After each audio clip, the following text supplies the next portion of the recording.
Hello மக்களே, நம்மளோட மகாநதி சீரியலில் இன்றைக்கான எபிசோடில் வந்து அந்த லாஸ்ட்டு போர்ஷனில் வந்து ஒரு விஷயம் நடந்தது இல்லையா, அதை பற்றி மட்டும்தான் இன்றைக்கி பேச போகிறேன் இந்த வீடியோவில்.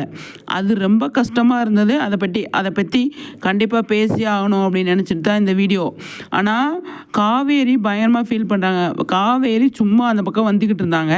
இங்கே வா காவேரின்னு கூப்பிட்றாரு. வந்தாங்க. என்னங்க அப்படின்னு கேட்குறாங்க. வந்து என்ன சொல்கிறாரு, இதில் சைன் பண்ணு அப்படின்றாரு. இது என்ன டாக்குமெண்ட்டுன்னு கேட்டதுனால என்ன பிரச்சனை விஜய் அப்படின்றதான் இருந்தது. ஆனால் இது எதுக்கு நீ கேட்குற, சைன் போடு அப்படின்னு சொல்கிறாரு. கண்டிப்பாக சரின்னு சொல்லிட்டு அவன் வந்து இல்லைங்க, படிக்காமல் எப்படி போடுறது அப்படின்னு சொல்கிறாங்க. படிக்காமல் நீ போட மாட்டியா அப்படின்னு கேட்குறாரு. அது கொஞ்சம் ரூடாக கேட்ட மாதிரி இருந்தது காவேரி சைட்லேருந்து. ஆனால் நமக்கு வந்து விஜய் என்ன நினைக்கிறாரு அப்படிங்கிறது நமக்கு தெரியும். ஆனால் அந்த வக்கீல் கேட்குறாங்க, சார் நீங்கள் மேடம்கிட்ட சொல்லலையா அப்படின்னு. நான் சொல்லலை, அவங்களே இன்னைக்கு கொஞ்சம் நேரத்தில் தெரிஞ்சுப்பாங்க அப்படின்னு சொல்லி விஜய் சொல்கிறாரு. அதையுமே காவேரி பார்க்குறாங்க, சைலண்ட்டாக தான் பார்க்குறாங்க. ஆனால் என்ன டாக்குமெண்ட்டுன்னு சொல்லுங்கள் அப்படின்னு சொல்லும்போது, நீ கையெழுத்து போடு, டாக்குமெண்ட்டை படிக்காமல் நீ கையெழுத்து போட மாட்டியா அப்படின்னு சொல்லி மறுபடியும் சொல்கிறாரு. சொல்லிவிட்டு அதுக்கப்புறமா காவேரிக்கு கோவம் வந்துடுது. அவங்க சைன் பண்ணிடுறாங்க. சைன் பண்ணிக்கிட்டு இருக்கும்போதே விஜய் வந்து என்ன சொல்கிறாரு, உன்னோட சொத்தெல்லாம் நான் வந்து எழுதி வாங்கிடுவேன்னு சொல்லிட்டு நீ சைன் போட மாட்டியா, கேள்வி கேட்குறியா அப்படின்னு சொல்லி அந்த ஒரு லைன், அந்த டைலாக் சொன்னது அவ்வளோ கஷ்டமாயிருச்சு பார்க்குற ஆடியன்ஸ், நம்ம வீக்கா ஃபேன்ஸ் எல்லாருக்குமே.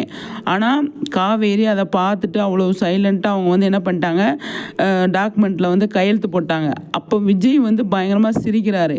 சிரிக்கிற போது அது காவேரி பார்க்கலாம், ஆனால் எவ்வளோ கஷ்டமாக இருந்திருக்கும் அப்படிங்கிறது தான். அப்போனா அதுக்கப்புறமா கேட்குறாங்க, இது வந்து டைவர்ஸ் பேப்பரா, நான் வந்து ரெடி தான் அப்படின்னு சொல்லிட்டு காவேரி வந்து போயிடுறாங்க. அந்த அதுக்கப்புறமா அவர் மைண்ட் வைஸு, நான் வந்து உனக்கு என்னெல்லாம் பண்ணணும்னு நினைக்கிறேன், நீ வந்து டைவர்ஸ்க்கு வேணுமா அப்படின்னு சொல்லி நீ திருந்தவே மாட்டாடி அப்படின்னு சொல்லி வந்து காவேரியை பற்றி அது மைண்டு வைஸில் அவர் பேசிகிட்டு இருக்காரு. சத்தமாக சொல்லியிருந்தா கூட கொஞ்சம் பிரச்சனை இல்லை.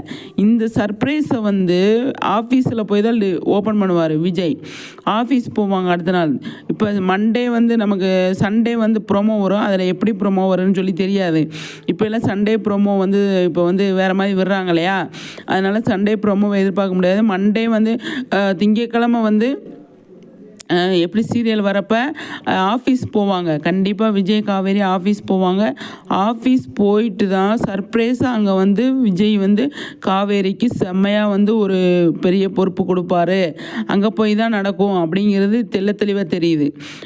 அங்கே அதுக்கப்புறமா தான் வந்து காவேரிக்கு வந்து நம்ம தப்பாக நினச்சிட்டோம் விஜயை அப்படின்னு சொல்லி நினைப்பாங்க. அது வேற வந்து காவேரி இது டைவர்ஸ் பேப்பரில் தான் நம்ம கையெழுத்து போட்டிருக்கோம், மற்றபடி நம்ம வேறு எதுவுமே இல்லை, நம்ம வந்து வெளியில் கிளம்புறதுக்கு ரெடி ஆகலாம் அப்படின்னு சொல்லி அந்த மைண்ட் செட்டை வந்து அவங்க கொண்டு வந்துடுவாங்க.